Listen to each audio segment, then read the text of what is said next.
as one. This is the All Anal podcast with your host, Sebastian Starr. Hello, and welcome to another episode of the All Anal podcast. I am your host, Sebastian Starr, and today we are going to be discussing the artist known as Gallant, or Gallant. I'm honestly not too sure how to pronounce it, but I want to talk about him particularly today. Being the new year, that whole new year, new me bullshit, you can go ahead and throw that out the window. Same old shit, just a different day. But this shit's a little bit different because about 5 or 6 days ago, I was on TikTok and I had posted under one of his videos saying how I think he should do a collaboration with The Weeknd. No surprise there. And to my surprise, he actually responded to that comment, made a separate video with that comment attached to it, asking people who he thinks he should collaborate with in 2022. And then that question kind of filtered over into Twitter. And now there's like a poll, not a poll, but like he's asking around, like, who do you think should be on the collab list for 2022? So with that, I want to use that momentum, that fire, that energy that I got, the attention, and just kind of feed off of it. Now, really quick backstory before I dive into what I want to talk about. I've actually been listening to Gallant for a while. I want to say since maybe 2015. 2016. I want to say it was 2015 or 2016. The only thing I remember is I was still in college at the time. And this was when Apple Music first was created. It was still iTunes at this point. I had just gotten my first laptop and my first iPod and all that shit. And I was downloading albums and I was trying to find artists to listen to. And I was on the Apple Music, I wasn't on Apple Music, I lied. I was on Facebook. And Facebook had one of those several music pages where it's the upcoming artists, keep your eye out for the year blankety blank. And the first thing that I noticed, the first thing that they broadcasted was his angelic and amazing vocal skills. And I was just blown away. I was flabbergasted. I was completely impressed by the level of talent and potential that he, at the time, an underground artist, had. And you can still consider him pretty underground. I mean, he's not I don't know. I don't want to say anything to offend him, but I mean, I wouldn't consider him to be underground. I mean, they're playing his songs on the radio and you see him more and more portrayed in pop culture. He's been on Insecure and We Bare Bears. He even had a couple of songs on Empire, so he's doing his thing for sure. But a lot of people are still kind of sleeping on it, which I don't know why. I have no idea why the universe puts these amazing, wonderful, fantastically talented people out on display just so they can get brushed over by the person winning the popularity contest. So, but I digress. I remember watching this video and I was like, wow, this guy really, and I've never been impressed by videos like that on Facebook, but I was like, I'm gonna give this guy a shot. So I went to my Apple Music then, typed in his name, and found the album, or the EP, Ology. I'm pretty sure I'm pronouncing that incorrectly as well. And I hope that, I don't know if it's Gallant or Gallant. I've heard it said both ways. And I have not heard him say it at all. So I don't know. But oh my goodness gracious. And I was re-listening to Ology. I want to say it's Ology, not Ology. I was re-listening to Ology today, in preparation for this episode because I really, really want to talk about him. And it's long overdue. I should have been talked about him. But now that he got my name in his mouth, so to speak, I feel like now is the best time than ever to bring up his entire music discography. Not his entire discography, but just the songs that I'm crazy about. So again, Ology was the first album, EP, mixtape, etc. that I heard. And then Sweet Insomnia came out. And I was just smitten. I was tore to pieces. I was overwhelmed. I haven't heard music this good since the first time I listened to The Weeknd. And then he's posting all of these snippets and stuff on his TikTok and things like that. And it's just yo, where is the collab at? What is y'all waiting for? What's holding y'all up? What is it? So what I decided to do today was just kind of do a compare and contrast of this versus that of Ology and Sweet Insomnia with just a couple of my favorite songs, a couple of my classic hits, with a few honorable mentions as well. So before we get into the album analysis, I wanted to get into some of these honorable mentions. So from the Sweet Insomnia album, there is a song on there called Sharpest Edges.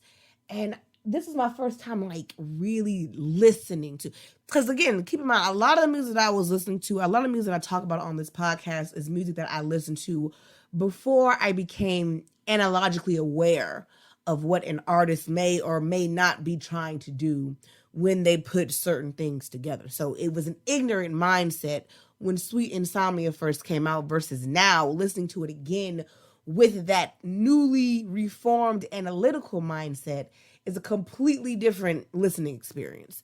But this song, Sharpest Edges, it really like screamed heavy Prince vibes and heavy Prince energy. And it kind of reminded me of, what is that nigga's name? Roy James, the nigga who sing Burn Slow and Permission. I'm pretty sure his name is Roy James. He has a very, very strong and heavy Prince presence as well. And then, of course, The Weeknd takes inspiration from Prince as well as other artists that he adds to his little book of inspirational people. So, but that particular song really just like did it. Like that sound like some Prince shit to me. And then I'm listening to the rest of the album. A lot of it has that feel to it. A lot of it has that, classic R&B pop, funky type of groove to it. And then, of course, is the vocals. It's the vocal skills that this man possesses that really just tops it off. And okay, so before I go any further, it needs to be established and understood that Gallant is the type of artist who has a very complex way of speaking. His idiosyncratic way of speaking is complex or difficult to understand. And usually artists like that aren't the most popular, not because they're not talented, but because they're difficult to comprehend. So people often, any line that they say kind of goes over your head. Like you don't think twice about it because you're not really focused on what's being said, but rather what you're hearing and how it sounds and how it makes you feel. But when you dive into the lyrics of what he's saying, then you can really kind of take a step back and be like, wow, that was deep. That was passionate. That was emotional. And I got a couple of songs. I have a lot of songs, actually. Way more than a couple. And I unfortunately cannot go through every single song that I have from both of these two albums because I would just be me talking for forever. But I am going to shout out and highlight my personal favorites and dive into the lyrics of those songs just to give you an idea of why I say that this guy is completely underrated. But of course, you can't always get the full experience of what I'm trying to explain until you listen to it for yourself. So again, Ology, I remember listening to that and just falling head over heels, right? Oh my goodness gracious. I think I might just have to single out the one, and it just doesn't do it justice. There is a song on this album called Jupiter, which before I even say anything about the lyrics, I need to tell you the mindset that it puts me in, because it puts me in a state of mind that is depressing and beautiful at the same time, which is a bit of a contradiction because when you're depressed, not too many things are beautiful. And there's nothing beautiful about being depressed at all. But this is just where I'm at and what I was feeling at the time. You are now tuned into the All In Podcast with Sebastian Starr. So he says, first verse, diamonds on a silver platter weren't enough. And you thought about each cigarette you burnt for love. Pre-chorus. So many others tried to crack your heart. Weak defenses are the only thing you've got. Chorus. And I was blaming you. An ego so inflated and red infatuation so strong. Decades overdue. Regretting all the patience. I'm sorry that I waited too long. Can we stop right there for just a hot second? Because when I said that the song makes me feel depressed, but it's a beautiful depression, I imagine like a woman who is in the most cliche and over-exaggerated form of depression that exists. And that's the type of depression that the people who aren't really depressed try to portray. So they over-exaggerate their symptoms, like, oh, I can't go anywhere, I don't want to do anything, I haven't gotten to bed. The reality of someone with depression is they don't tell you they have depression, because sometimes they don't even know. The reality is, I haven't eaten a real meal in like 2-3 weeks. It's either takeout or like microwave. My dishes are everywhere. Clothes, shoes, dirty, garbage. Everything is just everywhere, cluttered and fluttered with just nonsense shit that I don't have the energy to clean up, move around, get rid of, straighten. And at the same time, in my head, I think everything is fine. Everything is stable. Everything is good. Everything is perfect. I never really, and it's so hard to understand him because he sings in a falsetto like 90% of the time, which I envy that. I don't have a falsetto, so I can't do that. But that's how he usually sings. That's probably another reason why people have a hard time understanding him, because of how high up he sings with his tone and voice and all that good stuff. So, but to just look at the lyrics of the song and realize that is exactly what he's talking about, is someone who is so beaten up by realities and everything that they refuse to admit, and you're in denial about so much. And I'm blaming you for that denial. I'm blaming you for that depression. It's not even your fault, for real, for real. Like, you're going through all of this shit and I have no idea. And I'm blaming you for it. I'm telling you this is all your fault, when the reality is you're suffering. You're suffering in silence. You're suffering behind closed doors. You're trying to put on this facade that everything is hunky-dory, fine and dandy. But the reality is you are crumbling. And nobody knows it. Nobody can see it. No one is aware of what you're experiencing in your personal life. And I'm making it seem like everything that's going wrong with you is your fault. Oh my gosh, this nigga is really... He says so much by saying so little. So many others tried to crack your heart. Weak defenses are the only thing you've got. You're trying to let it be known that you can handle this, that everything is fine, but the reality is you're crumbling. You're shattered, you're broken, you're devastated. Everything that was picture perfect in your picture perfect world isn't picture perfect no more. But you're trying to leave that illusion or people under the impression that it is. And that is fucking devastating. Like, and of course, if the lyrics don't sell you on how amazing this song is, the vocals will absolutely reel your happy ass in like fish on a hook. Like, you're in there. You stuck. Ain't no ifs, ands, and buts about it. And I think it's the music, the vocals, and the lyricism. I told you, that's my trifecta. That's the perfect 3. Bomb-ass music, bomb-ass vocals, bomb-ass lyrics. Excuse me, I'm drinking some wine. I know it's impolite to sip, but I digress. But yeah, that was Jupiter. And man, oh man, oh man, oh man, does this song hit the spot in ways that's not supposed to hit. It's not supposed to hit the spot that hard. But lo and behold, I don't even know what song I want to do. I have so many songs. Really, the whole album is a bop. And I don't even use that terminology that often. I don't use that slang word. I don't see the point in it, but it's beautiful. It's a beautiful bop.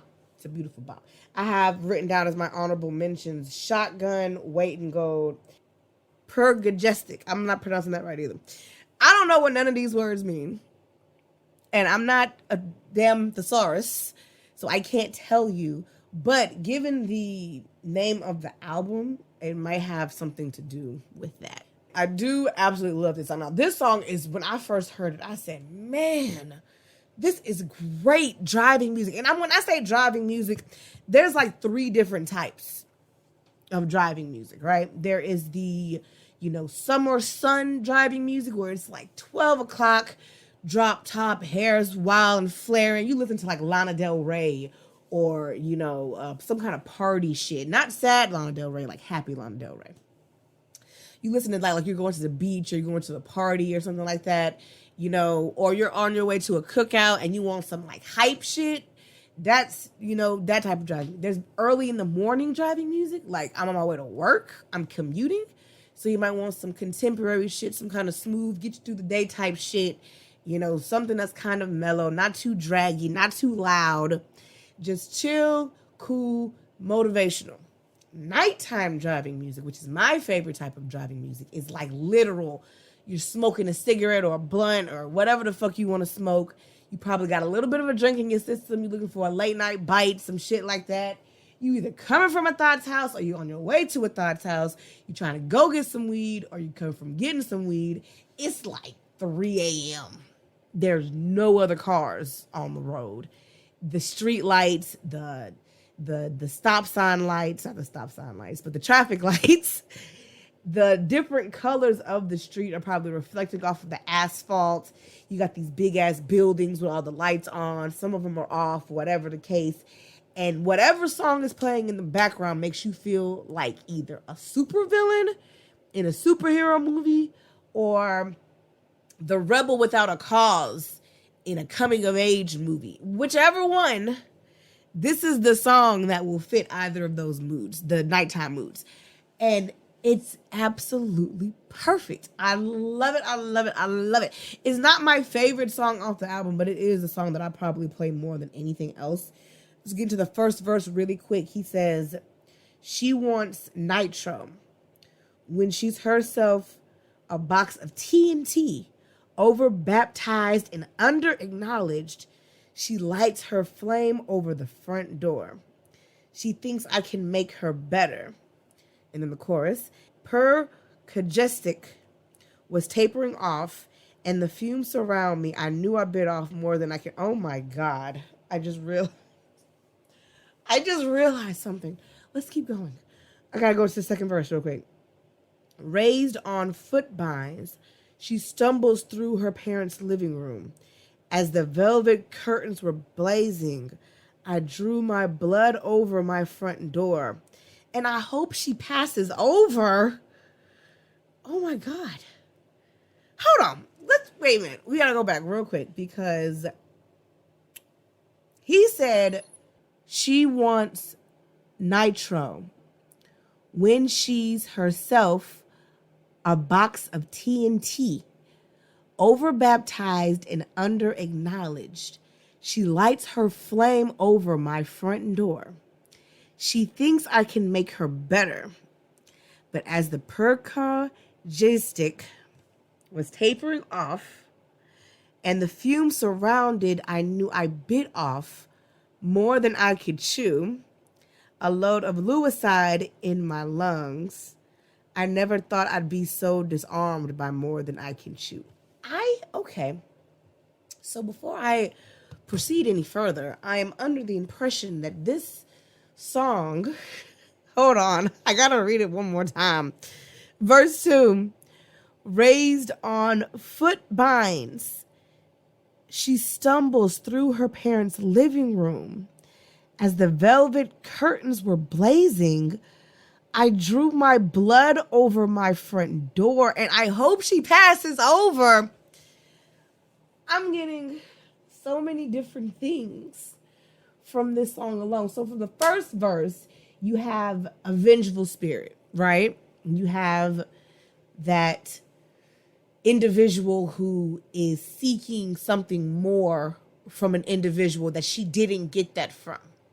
And out of spite, out of pity, out of rage, out of anger, she takes all of that frustration out on him and destroys him the quickest and easiest way that she can. In verse 2, I'm getting this spiritual energy vibe, this otherworldly being that is so powerful and so like taunting with its intentions that I'm leaning toward religious like escapisms, like things that have worked in the past on a religious level, hoping that God himself can save me. I don't want that problem. I don't want that issue. I don't want to have that on my conscience. And either way it goes, who the fuck would have thought to say some shit like that? Like, what? Are you kidding me? Oh my gosh. I think I just rediscovered my love for this song. Let's do one more from this album. One more from this album, because when I tell you that my man's has, I don't even know where to start. I don't know. I think those were the two big ones.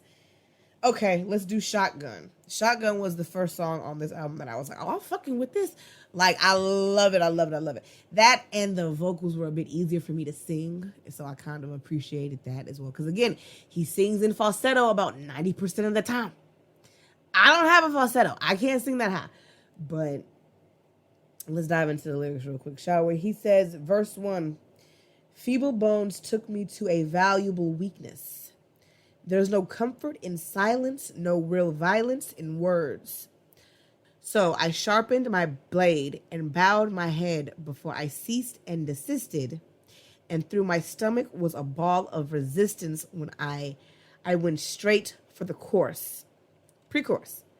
With burns on my back and my palms, will I regret my cause or revel in my thoughts? I'm caught in the winds of remorse because everybody knows what good is a sword next to a shotgun. Oh my God.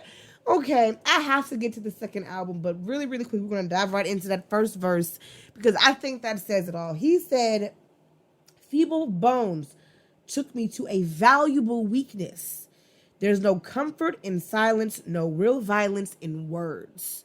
I'm being presented to something greater than myself, something bigger than me, something stronger, something more durable, something more long-lasting, something more effervescent. But this is all I have. All I have is me and what I'm allotted with, and I gotta make do with that. Ain't nothing I can do, ain't nothing I can say. I have to just exist and give it all that I have, physically, mentally, spiritually, emotionally, etc. So I sharpened my blade and bowed my head before I ceased and desisted, and through my stomach was a ball of resistance. I went straight for the course. That's a metaphor. So I got my sword, right? My metaphorical sword. I'm ready to do or die. The thing in front of me got a shotgun, metaphorically. It blasts me right in the center of my gut, and I go flying back. Everything that I thought I knew, everything that I thought I could do, everything that I was under the impression that I was capable of just went out the fucking window. That's it. Because what good is a sword next to a shotgun? And I know that there's more to it. I know there is more, because those are all metaphors. This is not real. This is not literal. It's not a literal translation. Oh, what good is a sword if you got shot? No, it's metaphoric as hell. But I have to get in to the second album. I cannot dive too deep into it, but this is a song that is going to take some serious analyzing, and I'm going to come back to it at some point. I have to, but we have to move on to Sweet Insomnia, because you think it gets good here, I guarantee you it gets better. This is the All Anal Podcast with Sebastian Starr. So I was trying to think of the best place to start, and honestly, I don't even know. I don't know. There's so many great songs on this album that I don't even know where to fucking start. Now, I think the most logical place would be the self-titled track, Sweet Insomnia. So let's just start there. Oh my God. Okay. He says, verse 1, 2 shivers for a cold introduction, that mix of every mental condition you want. Pull focus to a greater dependence on a psychotic crash. Girl, you deserve that. You wish I was sleeping, and I wish I was satisfied, but of course, sweet insomnia, you make it hard for me to sleep by myself. Sweet insomnia, you make it hard for me to know myself. So the insomnia is the female that is being symbolized here when he's talking about his inability to sleep and his inability to just get comfortable. So when he says that mix of every mental condition you want, pull focus to a greater dependence on a psychotic crash, that's his insomnia fucking with all of his other mental disorders in the middle of the night. So, and I don't know his rap sheet for mental disorders. I have no idea, and it's honestly none of my business. But, let's just say, let's spitball it and say, it's probably a little bit of anxiety, depression maybe. He's probably survived some kind of trauma, so maybe PTSD or BPD, whatever the case may be. Regardless of what his mental conditions are, they're all tussling and rustling and bustling with each other while he's trying to go to sleep.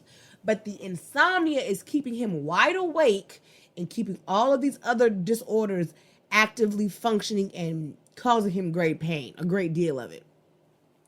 And the music is like, it's not lullaby music, because usually when you have a song about trying to go to sleep but you can't, you usually turn that into, you do like an Owl City thing where you turn the song into a lullaby to help you fall asleep. That's what Fireflies was. This isn't one of those songs. This is another one of those late night driving songs that just sounds really, really good to drive through the city in. And that actually makes more sense, because if you can't go to sleep, you'll get up and go anywhere, do anything. And if it's 1, 2, 3 o'clock in the morning and you can't sleep and you're just driving around, what better song to listen to than a song like this? That music feels like you're just driving around the city. So that makes perfect sense to me. Now, there is a song that I do want to talk about. It is a song called Hips. And this album has a lot more of the storytelling aspect of music writing. And this is a perfect example. It's a lovely, lovely little song. Verse 1 goes, "Saw you reading Misery in the morning. You were quick to say your brain wasn't too deep in it. You just love the way the pages hit your fingertips. Two is company till tires screech in the parking lot. 3 windows with some shoulders hanging out of them. You looked at me and said we shouldn't have run into them." Pre-chorus. "Now your heart is racing, knees are shaking. You're beside yourself. Is this a carnal message or a cry for help? I should look behind your hair and see the demons we were dealt, but my foolish brain can't think of nothing else." Chorus. "It's thinking about your hips on mine. Don't care if it's gone tonight. Insanity in disguise, it's all right. Wait, not the perfect time. Brainwaves preoccupied. Keep seeing in my mind your hips on mine." So, yeah, the nigga's a little perverted because, he walks up to a girl that he's probably been feeling for a while, right? They just having a friendly conversation. She's reading the book but not really paying attention. And then all of a sudden, a car full of niggas that has probably been stalking her for a while in the neighborhood pulls up, tries to get her attention. She's immediately panicked and looks to you for just a little bit of salvation, a little bit of help, a little bit of, hey, play this off and get me out of this situation. But the only thing that y'all perverted ass can think about is the same thing that the niggas in the car are thinking about. The only difference is you're at least considerate enough to not make any advances while she's already freaking the fuck out, but rather you're going to keep those thoughts to yourself and then help her get out of the situation. And then the second verse just kind of proceeds to say how they kind of ran away from the guys. He got her into a safe space, got her to calm down, got her to take some deep breaths and this, that, and the third, but he's still thinking pervert thoughts. You know what I mean? But again, he's going to be a gentleman about it, not say anything, obviously, to ruin the moment or make her even more uncomfortable, but just assure that she's okay, assure that she's safe, that she feels safe and secure, and just keeps those thoughts to himself, basically. Now, there is one more song And this one is kind of like a sexy song, but I kind of like it. And when I say sexy, I don't mean like he's doing anything sexy, but it's talking about like sexy time, if you will. I can't pronounce it. I want to say it's Celine, not like Celine Dion, but like Celine. There's an accent over the first E, so I'm not sure what direction that E is supposed to go in, but I'm saying Celine, and I could be completely and totally wrong, but I think it's okay. So this, oh gosh, this is like, have you ever watched those videos on like Facebook or Instagram of like the dance schools, and they got like the sexy time dance routines where it's like 3 or 5 people and they're like doing super sexy dances to super sexy music. This is what that makes me think of. Hearing this song makes me think of one of those routines. So if you're a dancer or if you're in a dance group and you're looking for a sexy song to dance to, this one right here is it. Now, the lyrics to this song are very sexy, but not overly explicit sexy. They're just like sensual sexy. So first verse, say what you want, but I've seen a million faces and not even one can compete with watching you. Say what you will, but I've been a whole lot of places and not even one can distract me like you do. Pre-chorus. And I'll admit I've tried so hard to quit you once or twice, and I'll admit I couldn't quit you even if I tried. Chorus. Because just like that, there's an angel in my presence, and I realize I'm nobody without you. Just like that. I'm addicted to your presence, and I don't know what the fuck I'm going to do without you. I said, damn. Because, and let me tell you what he does. Let me tell you what he does with the vocals. I'm telling you, the nigga is top notch with the vocals. When he says, just like that, there's an angel in my presence, and I realize I'm nobody without you. That line, I realize I'm nobody without you. This nigga goes from 1 octave to 2 octave to 3 octave in one line. You ever see those TikTok challenges where it's like, let's do this run, let's do this thing. I haven't even seen nobody do nothing like this before. He goes from 1, like the lowest, like, okay, if we're just talking middle C is smack dab in the middle. He goes to lower C to middle C to upper C in one line, bro. That's not even a whole lot of words, and he managed to do. I don't know how, but that's what the fuck he does. And I said, damn. And he just keeps going higher. When you think he's done, he keeps going. And it's just like, yo, beautiful shit. Beautiful shit. And my God, I love that song. That's probably my favorite. I'm lying. It's not my favorite song, but I love it. It's not my favorite song. If I had to pick my favorite song off of this album, Hurt is oh man. Okay, one more. I know I try to keep it even and do 3 and 3, but this is the last one. Hurt is another, like, not a storytelling song, but it's like, you can tell it's very personal. I'm just going to do the first verse. He said, you say you're doing fine now, but I can tell. There's still lies in that smile. You know just what to say to make me stay while you're twisting the blade. And then the chorus, you know me the best, but you hurt me the worst. Every single thing you know about me is every single thing you used to only hurt me. You hurt me the worst, but you know me the best.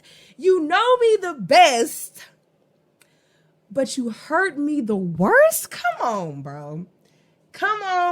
You're not finna. I keep getting on my high horse and I keep getting excited because the artists that I choose to discuss, they make good music. I don't do trash shit over here. Like, oh my God. And it's like, it's the most slept on artist that I just can't seem to fucking fathom. Why? What are you waiting for? Go listen to it. And now for my honorable mentions. While we close up, are 2 singles of his. Another sexy song called Gentleman. This song plays on the radio quite frequently. And the other one is Doesn't Matter. Doesn't Matter kind of reminds me of a fantasy realm. So I see a lot of like people flying in the air, mystical creatures. kind of spooky, magical things happening. That's not the vibe that the lyrics give off. That's the vibe that the music gives off. And then, of course, Gentleman is another sexy song. You know, it's very, very like, let me take care of you. You know, let me do this for you. You ain't never had a nigga just cook for you, clean your house, open your doors, wash your car, put gas in it. Like, let me do something for you that you ain't never had before. You got all of this other nonsense bullshit going on in your life. Let me introduce you to some shit that you ain't never had before. That's Gentleman. And look, let me tell you something. My man's is valid. He's absolutely, if you haven't heard Gallant or Gallant, I say Gallant personally. I have heard people say Gallant. I am not sure what the pronunciation is, but he is a phenomenal artist. If you have not taken the time to listen to him, I would say do so. He does have a new album that just dropped 2021. It's technically 2022 now. I haven't heard it, but I need to. I need to get on that for sure. But I can't stop listening to these other two projects. So when I get tired of listening to them, then I'll move on to some new stuff. But until then, I can't. I just got to keep it in rotation, man. It's too good to not have on rotation. But that was my 2 cents. Those were my couple of hits from those two projects, the Ology and Sweet Insomnia. If you haven't heard them yet, go ahead and give those a listen. And then, of course, the singles, Gentleman and Doesn't Matter. Fantastic songs, fantastic music, fantastic lyrics, fantastic artists. My man's is slept on. Don't keep sleeping on him. Take a listen. Let me know what you think. Once again, thank you so much for listening to me. You know, I always appreciate that. And until next time, I will speak to you all later. Thank you for listening. Thank you for listening. Thank you for listening to the All Anal Podcast with your host, Sebastian Starr.